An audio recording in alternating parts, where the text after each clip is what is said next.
Hi friends, எல்லாம் எப்படி இருக்கீங்க? நல்லா இருக்கீங்களா? நானும் நல்லா இருக்கிறேங்க. போன வீடியோவில் வந்து அப்பா இல்லைன்னு சொல்லியிருந்தேன். அதுக்கு வந்து நிறைய பேர் கவலைப்படாதீங்க சிஸ்டர் அப்படின்னு சொல்லி கமெண்ட் பண்ணியிருந்தீங்க. கமெண்ட் பண்ணவங்களுக்கெல்லாம் ரொம்ப ரொம்ப நன்றிங்க.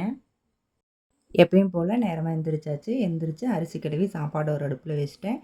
பக்கத்துலேயே வந்து குழம்புக்கு ரெடி பண்ணி வச்சுட்டேன். என்ன குழம்புன்னா பருப்பு குழம்பு தான் இன்றைக்கி வச்சுருக்கேன். சரின்ட்டு டீ வச்சிடலாம் கையோடு அப்படின்ட்டு டீ வச்சிட்ருக்குறேங்க. பசங்களை எந்திரிச்சு வந்துட்டாங்க. டீ வச்சு கொடுங்கம்மான்னு கேட்டாங்க. அப்படியே டீ வச்சிட்ருக்குறேன்.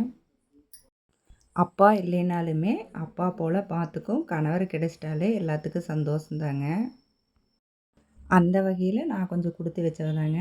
எனக்கு வந்து அப்பா இல்லை, அந்த ஒரு குறையே இல்லாத அளவுக்கு எங்கள் வீட்டுக்காரர் என்னை பார்த்துப்பாரு. இது வந்து நான் வீடியோக்காகலாம் சொல்ல கிடையாது, நிஜமாக தாங்க சொல்கிறேன்.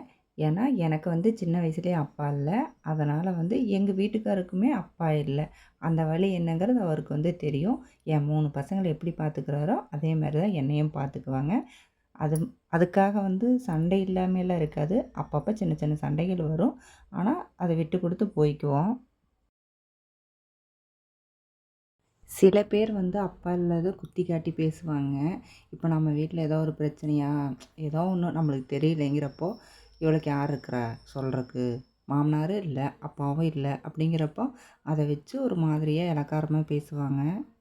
அப்படி பேசுகிறப்ப நம்மளுக்கு வந்து சங்கடமாக இருக்கும். நம்ம சோர்ந்து போய் உட்காந்துக்குவோம். அப்படி இருக்கிற டைமில் எங்கள் வீட்டுக்காரர் வந்து, "நீ ஏன் கவலைப்படுற? உனக்கு நான் இருக்கேன். நீ கவலைப்படாத" அப்படின்னு சொல்லுவார். இந்த வீடியோ சாயந்தரம் எடுத்துகிட்ருக்கிறேன். ஞாயிற்றுக்கிழமை வந்து நாங்கள் எதுவும் நான்வெஜ் எல்லாம் எடுக்கலைங்க.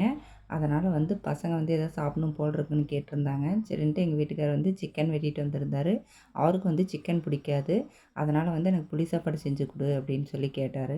சரின்ட்டு அவருக்கு புளி சாப்பாடு வச்சாச்சு. எங்களுக்கு வந்து ரசமும் சிக்கன் குழம்பு வச்சுக்கிட்டோம். எங்களுக்கு தனியாக சாப்பாடு வச்சாச்சு.